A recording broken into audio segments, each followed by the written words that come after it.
Hi guys, welcome back to my channel. Today we're going to be featuring a Grand Seiko, and this is a spring drive Grand Seiko. In fact, it's an entry level watch into the whole Grand Seiko spring drive genre really. And before I really go on about watch too much, I've got to say a big thank you to Ryan and the team over at Francis Gaye of Coventry. They've got such a large amount of stock, so many different watch brands and watches to look at. If you're in the area, feel free to go into the shop, have a look at some of their stuff. If you're further afield, if you phone Ryan or a member of the team there, I'm positive they can get this watch out to you. So anyway, here we go. This is the Grand Seiko SBGA 465. And as I say, this is a spring drive model. And how you can tell this, apart from it actually says spring drive on the dial, is the way that second hand so perfectly glides around the dial. It really is an impressive thing. I used to own a spring drive chronograph many years ago, and it was always mesmerizing just looking at that second hand go. It really is it's a fantastic thing. Now, sizes, we're talking a 40mm by 12.3mm by 46 lug to lug, and a band size of 20mm. So really, I would say that's a classic watch design size. Let's zoom in on this dial, because let's face it, that's where it's all going on this watch. And just look at it. The way each hour marker and the hands just pick up the light. I think it's absolutely stunning. The finishing, I must admit, on the Grand Seikos is second to none. They really have done an amazing job on the polishing and, well, just how they keep the sharp edges, everything on there. It is really amazing. Now, beside those absolutely gorgeous sword hands there, they actually look like they're razor sharp to the touch. They look, just like knives. You would not want to touch one. And then you have that rather nice baton second hand. And the level of detail, it's little things like this I really like, how it actually caps the top of the second hand so you don't see the pinion through there. I think it's little touches like that which are just nice. The dial itself, it's got like a really interesting etching to it, and again catches light in different ways. Now, the one thing I do like, the power reserve on this model is very subtle. That's what I mean here. This tells you how much power is left in the watch, and I think this is better than their more well-known Snowflake, because the simple fact is it doesn't disturb the dial etching, and I think that is a really the detail I actually prefer on this model. Now, we have a framed date window at the 3 o'clock position.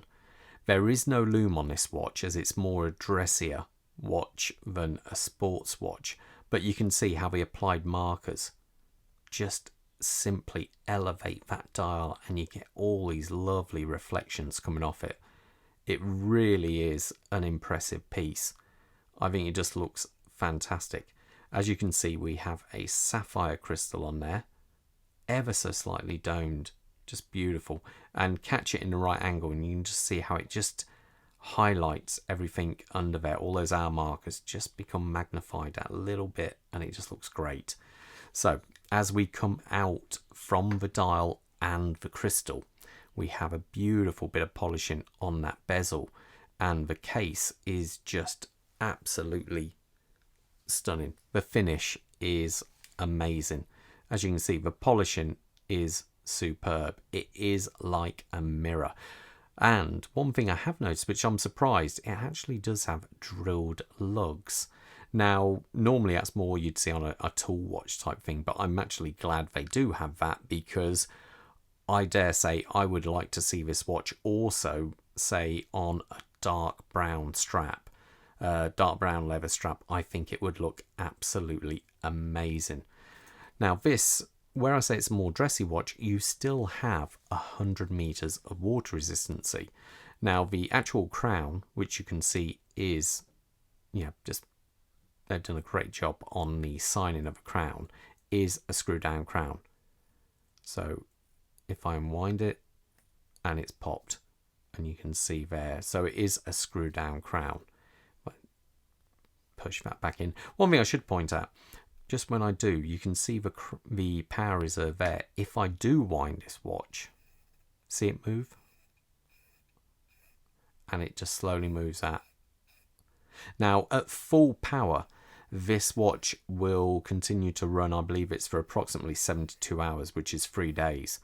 So it's got a decent power reserve on there, which is always better to have more than less when it comes to a power reserve of a watch. So it's little things like that which are nice. The actual timekeeping on this watch, now I owned the chronograph model of this years ago, and it's amazing. You're talking, I know they give some strange specs on their website, but normally these watches are less than a second a day. They really are impressive. Now, as we come out, we've got onto the bracelet here. It's looks like a pin and collar system. It's a nice looking bracelet, but I think, yeah, it's perfectly all right. There's nothing wrong with this bracelet, but this is where I think they could do a little bit better if they just improve their bracelets a bit. But it's perfectly workable. You haven't got any levels of micro adjustment here. You do have half links, and you have this folding clasp here.